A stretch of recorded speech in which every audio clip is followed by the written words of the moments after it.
SuperTalk Mississippi media production.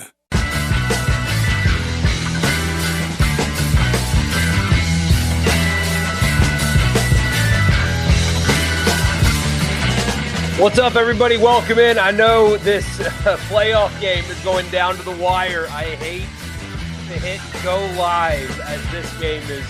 I mean, the aesthetics are beautiful. It's snowing a little bit. It's crazy. And looks like the Rams are going to pull this one off. Now that I said that, there's going to be some kind of blocked field goal thing that's going to happen. And we're going to be talking about portal recruiting. But I'm glad that you are here, and that is what we are talking about on this edition of the show. My name is Michael Borky. I'm so glad that you are here. And by the way, we did not go live after the game because it was just too late. But holy crap, what a game last night for Ole Miss to beat Mississippi State. They, frankly, shot the basketball horribly. And, you know, the thing is, you can have a really bad shooting night where you're taking bad shots, right? Ole Miss missed a lot of really good shots last night, in rhythm, stuff like that. They just couldn't make an outside shot to save their lives, and yet they did just enough. And I mean, that's a tough place to win in this rivalry and all that. It's always difficult to win on the road in the SEC. And suddenly this basketball team has some life. Storr off the bench has really worked for them really well. Obviously, breaking news, more at 11, AJ Storr has worked really well. But they're starting to find themselves. They have some life. 1-3 in a row, 2 on the road is really difficult in this league. They still have a lot of work to do if they want to play themselves into the tournament conversation. But when you're beating Missouri and winning back-to-back road games, that really catapults you back into the, hey, these games kind of matter again conversation. And now you got a big one on Tuesday night. And if you can win that game, suddenly you are really having a different conversation about this team. They have earned a packed pavilion for sure, but that was fun to watch. They're physically, I think, doing much better. Especially on the block, for example, they're doing well in the rebounding battle. I don't know, man. It looks like it's a team that's finally starting to figure out how to play together. And a guy like Storr coming on and being what he is, paired with role players settling in, getting better effort down low, not getting as lost in defensive rotations. There's a lot to like now about the way this team is playing. They've got to capitalize on it. They dug themselves in a hole. But, man, that was a really, really fun game. And meaningful basketball is so much fun. And Ole Miss is working towards that. So Tuesday, we will go live after the game. That's what we'll do. We'll wait until the game is over on Tuesday. I know it'll be late, but it's what we got to do. So we'll go live after the game on Tuesday. Just a heads up on that. But, again, I really appreciate you guys being here. Please, if you have not already, if you're watching or listening on YouTube, I want you to subscribe on the podcast app. That is really where I want you to be. The game has gone final. The Rams win. That's really where I want you to be, is on the podcast app. So search Rebel Report wherever you get your podcasts and leave a review if you like what you hear. Also, of course, leave a comment right here and a like and a subscribe here as well. But if you're not on the podcast feed, please do that for me. And this edition of the show is brought to you by Logan Smith Shelter Insurance, more specifically, Logan Smith Shelter Insurance. He can service the entire state of Mississippi. If you're within the borders of our great state, Logan Smith will take care of you. Home insurance, home insurance, auto insurance, life insurance, and for your business. 601-823-3500. 601-823-3500. He wants to get in front of you and talk to you, build you a customized, personalized plan catered around your needs. He will take care of you. Again, 601-823-3500. 601-823-3500. Home, auto, life, and business insurance. Logan Smith Shelter Insurance, anywhere in Mississippi. So a pretty drama-filled portal weekend, but largely good for Ole Miss. They just keep on adding. So we'll go through their additions as well. And then there's the obvious, the big one. You already know that TJ Daugherty is on off to LSU, and they are already making up for that loss with additions. We already talked about one. One is not official yet, but apparently he has already made his way to Oxford, and that is Luke Farrelly. Luke Farrelly, a linebacker. He is from California, actually went to Cal, and now is off to Ole Miss. He was the ACC Defensive Rookie of the Year this year, obviously in the ACC for Cal. He has signed with Clemson or is committed to Clemson, and I guess either enrolled in classes or started classes there, and he is on his way to Ole Miss, apparently changing his mind on that. Now, you guys know me. I would like to think that I am somebody that is really consistent with how I feel about things. We're going to talk about Princeville here in just a little bit because Clemson fans, as you can imagine, where I grew up, I have seen it, are furious with the idea of losing Luke Farrelly, who, again, is a high-quality linebacker, it appears, and somebody that is an upgrade on paper from TJ Daugherty. I mean, just an upgrade. As I said before, I think you wanted to keep Daugherty for continuity purposes. He's not a 90 snap per game guy. He has to play too much. He's ideally like a 30 snap per game guy. But for continuity, you wanted to keep him. But as I said last time, if the dollar amount that LSU is going to pay him is accurate, then you don't want Ole Miss to pay that. Simply put, you don't want him at that price point, especially when you can seemingly upgrade with Farrelly on paper anyway. Even if the price point is similar, if not even a little bit higher, you got better at the position. Anyway, so if he did in fact sign a contract with Clemson, if that is the case, and there is buyout language in that contract, Ole Miss owes a buyout to Clemson. I'm very consistent. It's almost like you can have opinions that don't change based on whether or not it's the school you attended and now cover or not. I think enforceable contracts in college football are a big deal, relatively speaking. They can help calm down some of this chaos a little bit. And at least if a school is going to lose a player last minute, the way Clemson has, if they did in fact have a contract with him that has buyout language that is coming from their rev share pool, Ole Miss needs to pay it. Clemson needs to recoup on that loss of a player if they had him under contract. I don't know if they did or not, but I saw a lot of the tampering complaints bother me because everybody tampers. We talk about that all the time. We don't need to rehash that. Everybody tampers. Everybody. And so crying about tampering is not something that I will waste my time on because it's a cutthroat game. And instead of complaining about it, and again, Pete Golding and Ole Miss internally, they just went to work and did what they had to do. But the tampering stuff falls flat with me. You need to do what you have to do to get players. But I do think if you're going to sign players and they're going to leave again, there should be a structure in which the school that lost the player should receive something in return. And so if, in fact, he had a contract with Clemson, Ole Miss needs to pay that buyout. And I would assume they would. Just like LSU's paying for Devin Harper, and they are apparently trying to pay for Princeville Uman-Mielen. That is at least a mechanism that can help to some degree calm some of this stuff down in college football. I like that it exists, even if in this case it might, quote unquote, hurt Ole Miss, even though I think it's worth it financially to get a better player because he is a better player. Not official yet, but everybody thinks that is done. All right. In terms of the additions that we have not spoken about since the last time we talked. So last time we talked about Taj Butler, the linebacker from Georgia Tech, who's from Edna Carr, by the way, New Orleans guy. We talked about Jordan Renaud. We talked about Blake Purchase. And I do think we got to also, yes, we got to Darrell Gill as well last time, the receiver from Syracuse. Well, almost got another one, Jonte Cook. He's actually from DeSoto, Texas, but he was a 5-star out of high school. He started his college career at Texas, and now he is coming from Wake Forest to Ole Miss. I like the receiver room. I would like it better if Caden Lee was returning, which I still think is possible.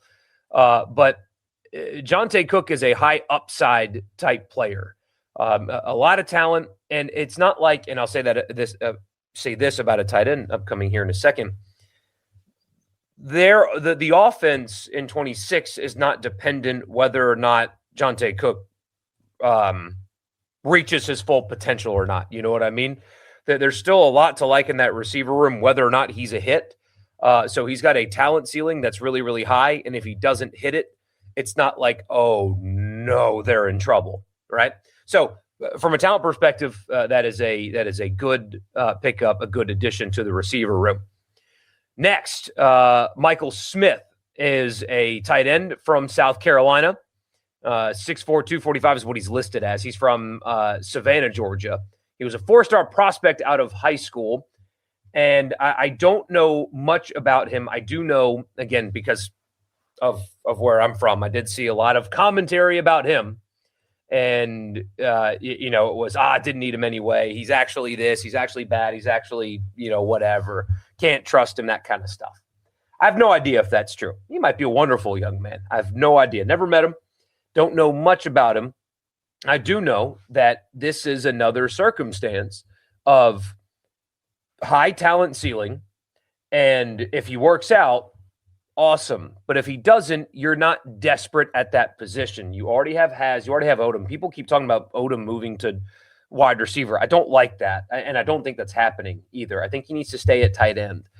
He also needs to catch the ball with a little bit more consistency, but that's where his football future is, I think, is at tight end. But you already have what you feel like is a really good tight end room. And so if this hits, then great. But if it doesn't, you're not desperate, right? The only spot I would consider you to be desperate right now is offensive tackle. You really need something to hit there. I know Therese Davis is there. They've added one. We'll get to him in a second. They had another visitor. They're working on some. But tight end, they weren't desperate. So this is one of those, if it works, great. If it doesn't, then so be it. They should, and I think they do, feel really good about the tight end room before his addition. So there you go. All right, next ad over the weekend. Joshua Dye, an interesting prospect for sure. He's a running back, and he has unbelievable numbers from Southern Utah. He was the UAC Offensive Player of the Year, and again, he has put up pretty incredible numbers, albeit not at this level. Quick, name that mascot, by the way. The Southern Utah ... Thunderbirds is what they are. The Southern Utah Thunderbirds. He ran for 1,800 yards for 95 carries. That is 6.2 yards per carry. He's 5'11", 200 pounds. And I think Ole Miss needed, in my opinion, an experienced running back behind Kewan Lacey. If you look at the running back room before they added Joshua Dye, it was Kewan Lacey, who's elite, right? Elite running back. No other way to describe him other than the E word. He's elite. But behind him was no experience. Talent, the entire room is a 4-star, literally all of it. But no experience, no meaningful carries behind him at all. And I don't love that, even though I know that they're talented. But I would prefer somebody in that room that has real college experience, that has spent 2 years, by the way, in college. So he is, I believe he will be a redshirt sophomore because he only had 6 carries in 2024. But again, I don't know how many games he actually participated in. So actually, you know what? I should have had this pulled up already. Let me see. 2024 season. Maybe he played in more than 4 games. He did not, or at least according to this anyway. So should be a redshirt sophomore, but is already a guy that's on his 3rd year of college football and ran for 1,800 yards this past season. I think you needed that in this room. You needed experience behind Kewan Lacey, and you guys have heard me say it before. I think Kewan Lacey needs fewer carries. Not in meaningful games, but he should not be playing in the 3rd quarter of the FCS game, right? When you're winning by 30 points, you don't need Kewan Lacey still getting beat up. I think they need to protect him a little bit better this season than they did last season. Obviously, new offensive coordinator, new running backs coach, new head coach. I would expect them to protect Kiwan a little bit more than they did this season. But you can't do that unless you have guys behind him that you can rely on.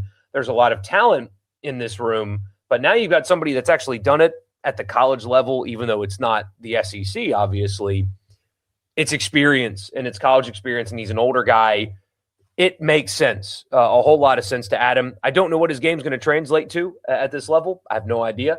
But I do know he's experienced, and that room needed desperately some experience behind the elite Kiwan Lacey. And the final addition, I hope I'm saying this young man's name correctly. Forgive me if I'm not. Is it Enoch Wangoy? Enoch Wangoy? I hope I'm saying it correctly. Offensive tackle from Florida. He was a redshirt freshman this year. He's 6'8". He was skinny coming out of high school. But he is somebody that I know really nothing about, and nobody really knows nothing about. He has not played for Florida. He's been at Florida. He just hasn't taken a meaningful snap. So I don't quite know what they expect out of him. I don't know if this is a depth add, if this is a guy that they see as a starter. I have no idea. According to his bio, he hadn't really played a whole lot of football in his life. Kind of a late add to the game. Here, I'll pull it up for you to kind of tell you what it said here. I saw it earlier. It kind of stood out to me. Let's see. He was a top 50 offensive tackle in the class of 2025, played basketball, soccer, and rugby. He's originally from England and began playing football in 2023. That was his first year playing football. So, forgive my language, earmuffs, everybody. No shit he hadn't played for Florida yet, considering his first year of football was 2023. So, apparently super athletic, considering his ranking and all of that.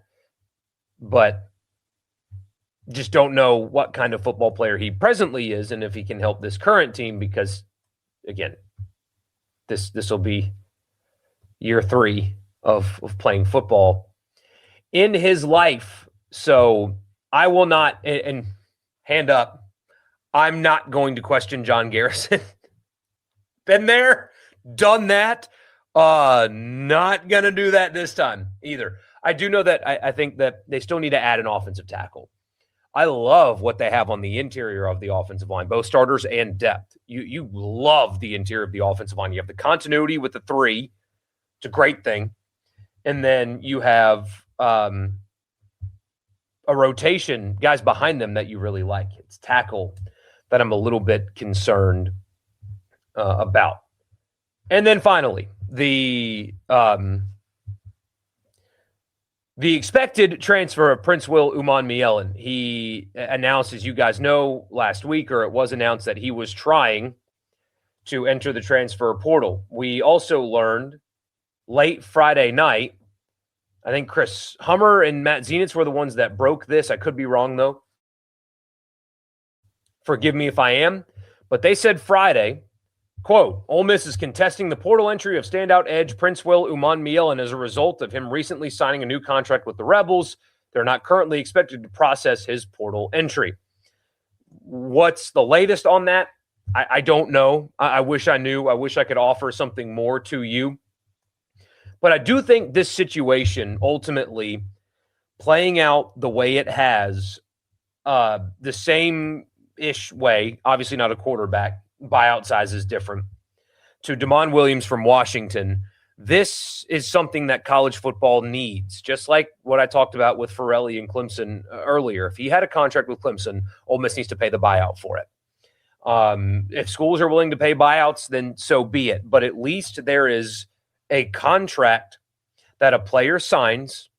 Prince Will Uman-Mielen's a legal adult, right? He's a legal adult that signed a contract. And days later, he wants out of that contract. If we want any semblance of any kind of structure at all in college football, until they actually do what's necessary, which is engage in collective bargaining, break away from the NCAA, those kind of things, until that day comes, the only thing that can at least temper some of this is the rev share contracts with buyout language in them. And the next layer to this is going to be, well, why would an elite player ever sign a contract like that? Well, maybe the one-of-one type player can negotiate that. But man, there's rev share money, $15 million. It's going to keep going up too, by the way, that these schools are offering. All of the schools are offering to these players. If you want a cut of that money, the way to get it is a contract. And a contract having buyout language in it is vital to the immediate future of college football, in my opinion. You call for rules, you call for structure, then you want Washington to win, and they did the Damon Williams thing, right? You want Ole Miss to at least get something in return for Prince Will Umanmielen being a last-second portal entry. You, as a college football fan, you want enforceable contracts.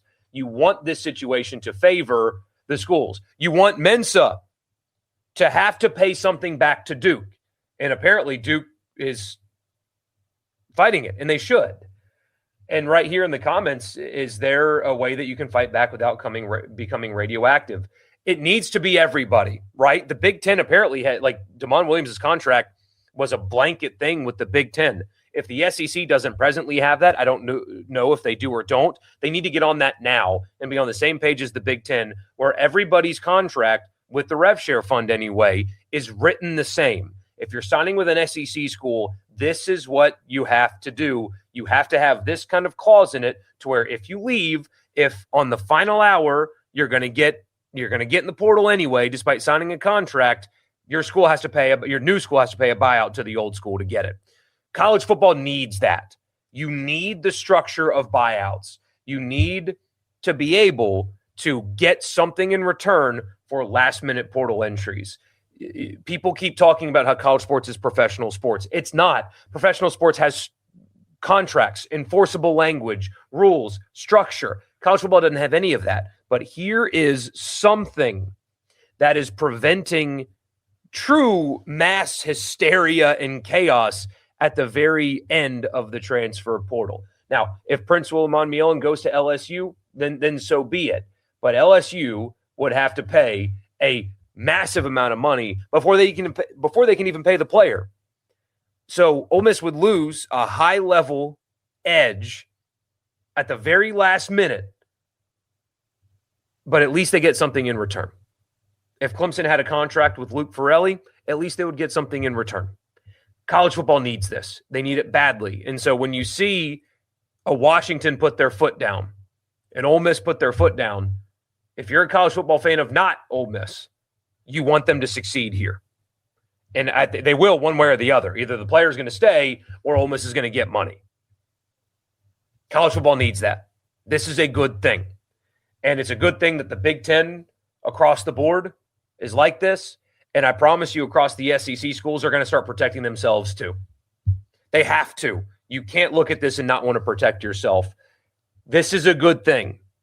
It's tense, but it's a good thing that it is happening.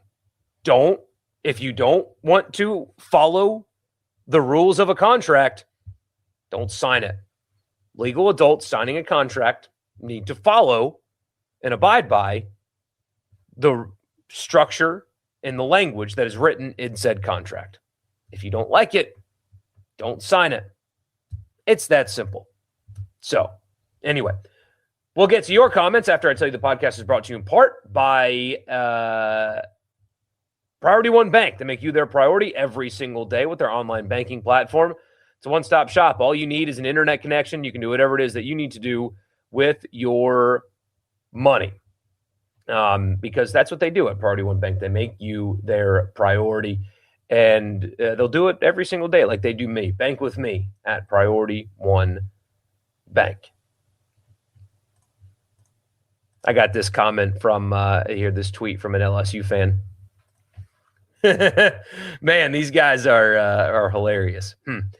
Michael Borky sits on a podcast and says TJ is a 30-plus play linebacker and doesn't stay on the field. That's not what I said. The guy literally played the most snaps at linebacker in the SEC. Does not leave the field. He says they upgraded. LMAO. That Clemson linebacker ain't better than Daughtery, son. Well, no, number one, that's not what I said. I said ideally he would be a 30 play per game guy. You got to listen. And two, He is. Yeah. Look, I think that in an ideal world, Ole Miss would have kept DJ Daugherty. When he is graded out as poorly as he is, and the overwhelming majority of his tackles happen deep down the field, I'd be excited now. You poached a player from Ole Miss. That's great. It's awesome. Good for you, LSU 337 sports guy. But you clearly have not watched him play. Because if you're having to play him more than 30 or so snaps, you're putting yourself in a situation that is less than ideal for your defense. And if he is a 70 to 80 snap guy for LSU this year, either A, they played favorites, or B,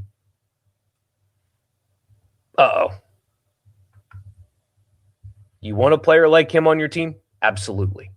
You don't want a player like him on your team for $750,000 at 80 snaps a game.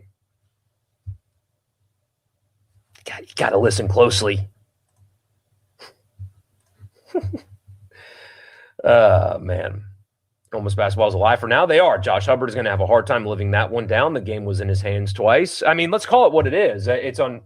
He seems like a nice young man, by the way. But these are professional athletes. They are highly paid athletes, and he is a highly, highly paid basketball player. He choked, missed 2 free throws, and then had a shot at the rim, and none of them went in. He choked, man. And he is paid a lot of money to not do that. And he did. And state fans are already kind of frustrated with how the basketball season has gone. And I am not – the text line tomorrow on the radio show is going to be an ugly one. It's a choke job. What position needs do you think they still need at this point? Offensive tackle, linebacker, or other? Yeah, offensive tackle for sure. They definitely need to add one there. If Farrelly's in the boat, I wouldn't mind them adding another linebacker. But it's not desperate anymore, right? It's you feel good about the position. You've added 3 with a lot of upside also. But I do think offensive line tackle in particular is the most desperate need now for this team moving forward. Basketball has a big home opportunity with the students back on Tuesday. Yeah, I guess, what was it? Funkies is doing the entire student section free. I wonder how much that costs for them to do that. Never question Funkies' dedication to the student athletes at Ole Miss by everything free in the student section for the basketball game. It's pretty impressive. Think they'll get a linebacker in a few days. Yeah, well, sounds like they already got one. But yeah, guess still waiting on the principal drama going into this week. I'm very fascinated to see how that plays out. Fascinated. Because, look, if LSU or if they can't work it out, they can't pay the buyout, whatever, then he returns to the team. People are like, oh, that would destroy the locker room. I don't agree. And here's why. A couple of reasons why. One, you have plenty of time to work through that anyway. I think that you can have faith in somebody like Randall Joyner figuring that out, right? You've had disgruntled players in a locker room before. And 2, it would be very stupid on his part going into what would be a draft year to not put maximum effort into what you're doing. And quite frankly, if he doesn't, then you just don't play him, right? You've done a good job on the defensive line in the portal. You've done a good job on the defensive line in retention. Done a really good job in both of those things. And by the way, said this on the radio show Friday, but I'll say it here. Even if Prince Will Umanmielen ends up at LSU, if I would have told you the day that Lane Kiffin got on the airplane to go to LSU, he's going to take 4 players with him. 4 players. That's it. He's going to take 4 players with him. Look at the other coaches that left and how many players they took with them. Look at how many Penn State players and commits went with James Franklin to Virginia Tech. Look at how many players went with Matt Campbell to Penn State, and so on and so forth. Lane Kiffin is taking 4 current Ole Miss players with him to LSU. Tiny number when you look at the rest of college football and coach movement. Tiny number. And if I'd have told you when he got on the airplane, on that list of 4 players will not be Kejuan Lacey or Trinidad Chambliss or Deuce Alexander or the interior 3 returning offensive linemen. Nobody from the tight end room. Not Will Eccles. Not Cam Franklin. Not Suntarian Perkins. Not Antonio Kite. Not Jalen Braxton. Not the kicker who he wanted. Not the punter who he wanted. 4 players, and none of them are the guys that I listed. I mean, you would have signed that in blood. That would have been, at the time, a massive win, and it currently is today.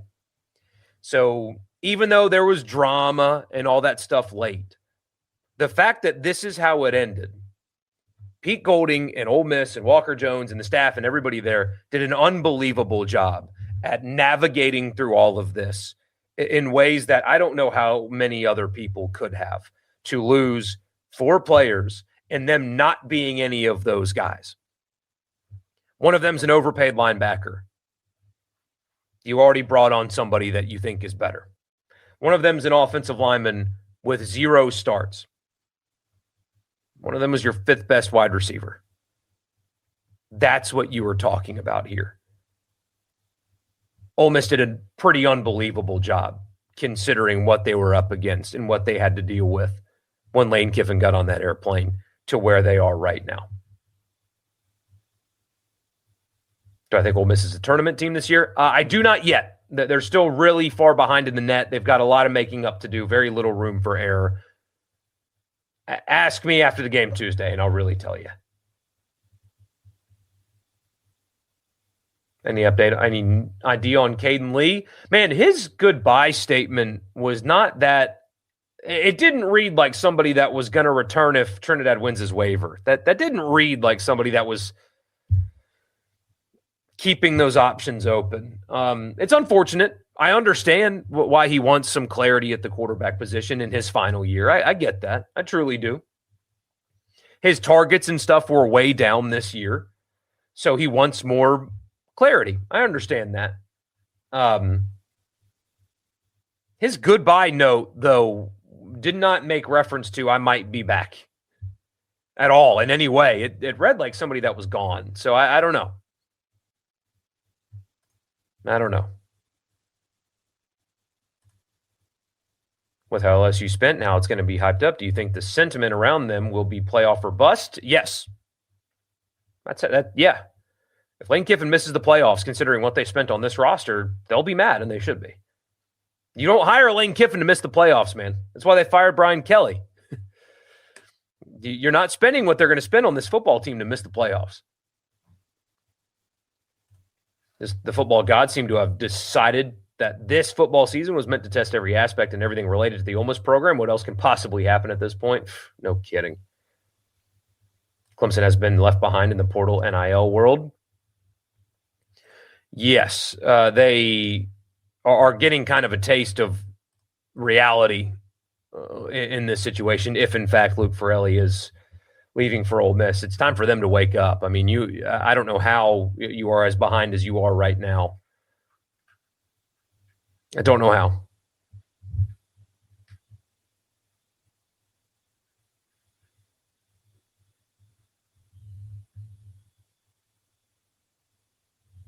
You have any idea on a potential timeline of Trinidad getting an injunction? I actually have a lawyer friend that told me this weekend that he was going to review the complaint and put some talking, like, hey, here's what I thought about it type stuff. And so I'll get some of that for you this week and try to figure out because I'm not a lawyer. What an actual lawyer who's read the injunction thinks about timeline in court and how all of this will work. I'm really excited about that. I asked him if he wanted me to give him a shout out as a result, because I'm like, essentially using his services. He won't tell me what he's going to, what he bills per hour anyway, and he's not making me pay him. So whatever. It's kind of an open secret. Trinidad is going to get another year. Don't think Caden Lee is waiting on news. I think this is ultimately a money decision. Might be.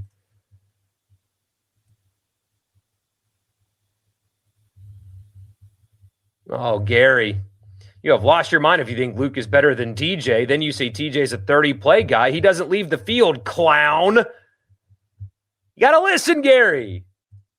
Love to see the LSU fans in here, though. You've seen Luke play. He isn't that guy. Well, careful. Austin, the super chat. Thank you, man. You think they could retain anyone else that's in the portal right now who isn't already committed to another school? So they did do that with, oh gosh, what's his name? Hold on. His name's escaping me. I feel awful about this. Anthony Robinson. So he withdrew from the portal. I don't know, honestly. I have not heard any player that's in the portal that they're like really desperate to keep. Now, maybe I don't know. Maybe like Corey Amos is somebody that hits the portal, doesn't like his options, and comes back. I don't know. I think generally speaking, they have looked at who they've lost and already replaced them as needed. Whether or not they are as good, then so be it. But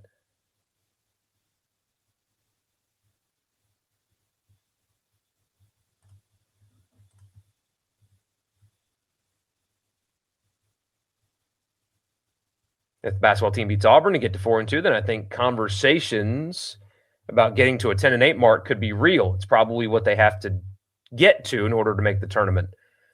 10-8, gosh, maybe they have a quad 3 loss, which hurts. 10-8, 11-7. I mean, I think 11 is probably truly the magic number, depending on what the wins and losses are. The league is still statistically the best league in the country. It's down from last year, but it's still the best league in the country. So the possibility will be there. Actually, that Logan Diggs, even hampered post-injury, was a better player than he got credit for moving forward. They need to spell Lacey more and get him out of blowouts. Absolutely 100% agree. Yes. I think John David Baker likes to run more backs. Doesn't he do, likes to put multiple on the field at the same time too?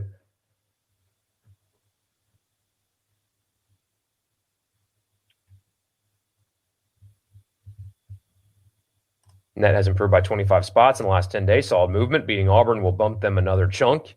And it's a winnable game, too. It's a winnable game. I think this mega spending will stay consistent for LSU, or will the bill eventually come due? If they win, yeah. If they win. Delano back is a huge retain. I agree. The continuity is there. Did Eccles enter the portal? No, that was a troll job. No. I didn't fall for that one. I was proud of myself. I didn't fall for that one. I, for a second, got the Kiffin tweeting the picture of Lacey's high school for a second got me. I was like, oh no, what's going on here? This is going to be the craziest day in our radio shows. I mean, like, that one got me. I was better prepared for this one. This one didn't get me. Principal's buyout, according to LSU sources, is $590,000, and they are paying him close to $2 million in his offer. Man, I don't know about Clemson people are claiming Farrelly's getting $2 million from Ole Miss, like maybe over 3 years or 2 years. That's Lacey money. I don't know about that. $260,000 or $2,600,000 for one player seems insane.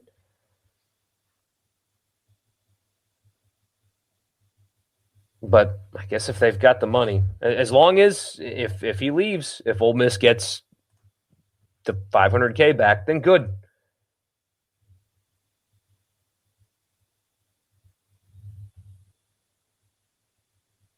Paying double for Ole Miss guys to transfer and paying buyouts is just overspending to stroke Lane's ego.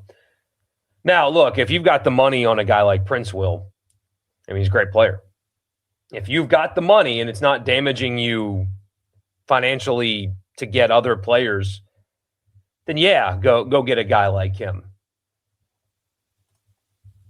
But it's not like that for every defensive player they brought in.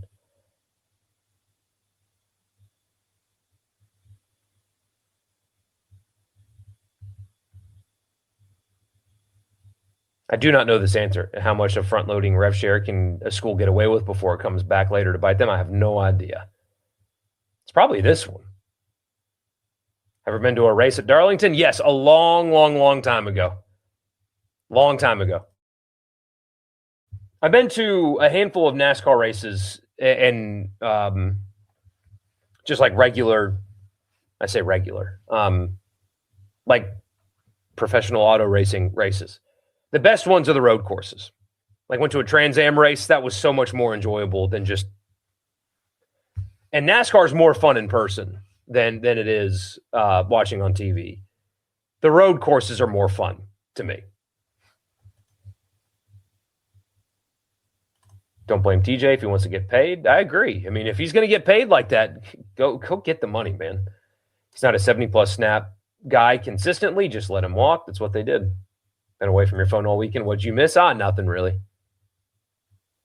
Nothing really.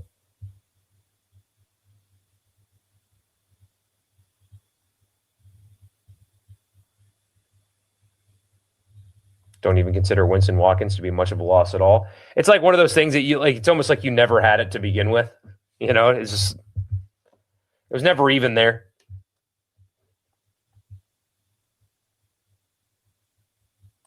From what you've heard this weekend, Ole Miss might be pursuing some legal action against one current and one former athletic department employee for torturous interference. The contract leaks were real.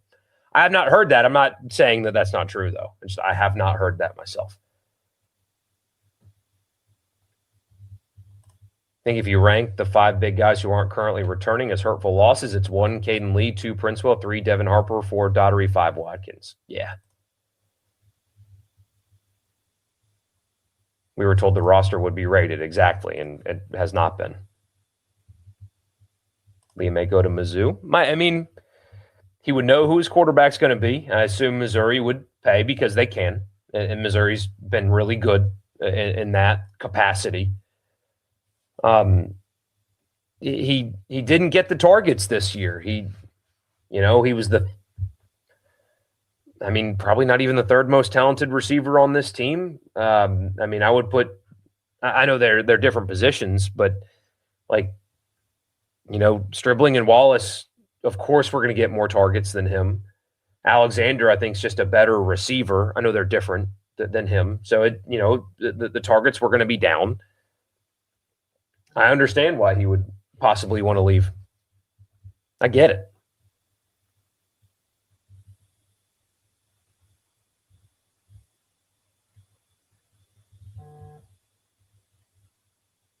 Once all the pieces fall in place, where would you rank this portal haul for Ole Miss compared to others since 2023? The number one portal class is hard to beat, right? So this would just be the next best one. They're number 2 right now in portal rankings.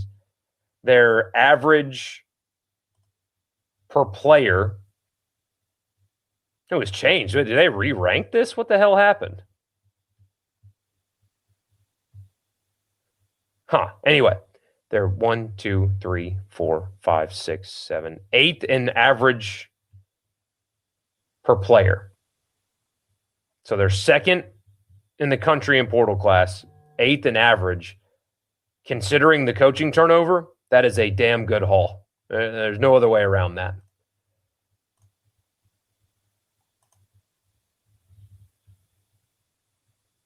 Walter Nolan 2 years ago looks like a hell of a bargain. Now, no kidding, man. What do you think he would get now?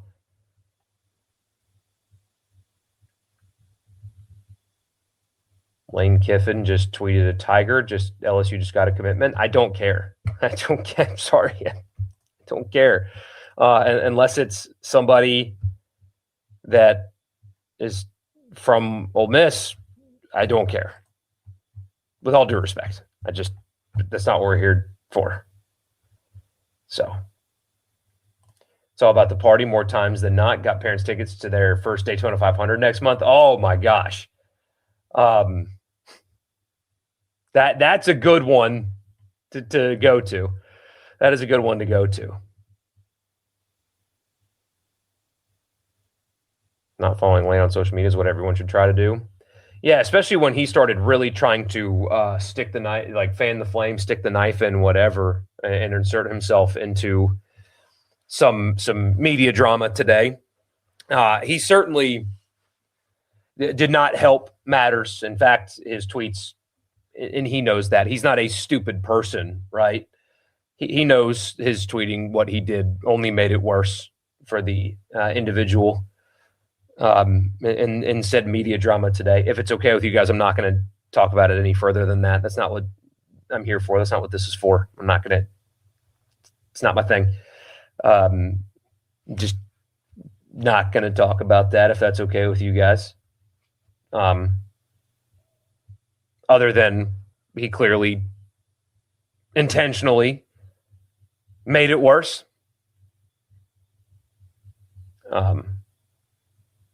Couldn't imagine spending time doing that, but he's an online guy. I'm an online guy. I spend too much time online, so I get it. I spend too much time online. Man. Well, all right, guys, we are going to hang it up. We'll be live after the game on Tuesday. If anything happens, though, tomorrow that is noteworthy, I'll do an extra episode for you guys. But for now, we will see you guys after the game on Tuesday. It is a huge game.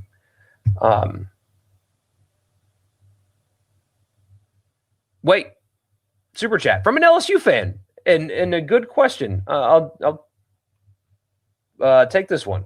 First of all, Shane, I appreciate you. Thank you, man. Thank you for that. That is very helpful, and I appreciate you.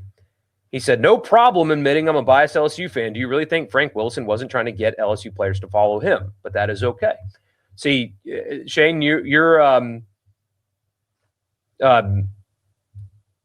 the wrong live stream for that discussion, because the tampering doesn't bother. I'm not.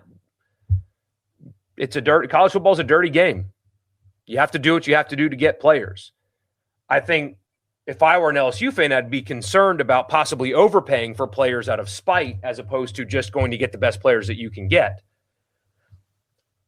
There's a chance. I don't even think that Daugherty's going to start for LSU next year. I don't. There's a chance that he doesn't. I think LSU can do better, frankly, than him in particular. But LSU trying to go get any Ole Miss player makes sense. It's what you have to do. Ole Miss apparently did it with a Clemson commit and Luke Farelli, who was on campus already. Tampering is what you have to do if you want to win right now. Should that be the structure? No, but that's a different conversation. It shouldn't be that way, but it is that way. So that's why I don't get into they're tampering stuff. I don't get into it, because what you should be doing is fighting back. And as we know, Ole Miss did. Ole Miss did fight back. Ole Miss is doing what they have to do, just like LSU is doing what they have to do. It's a weird situation.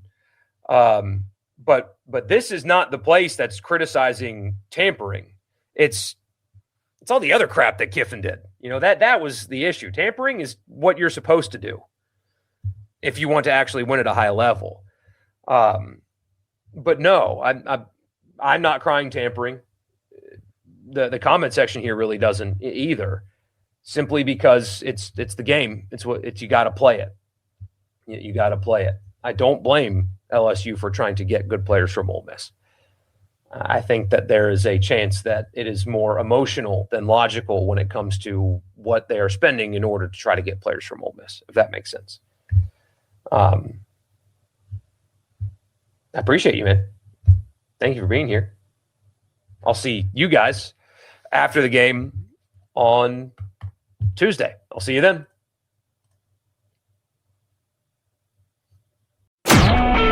A SuperTalk Mississippi media production.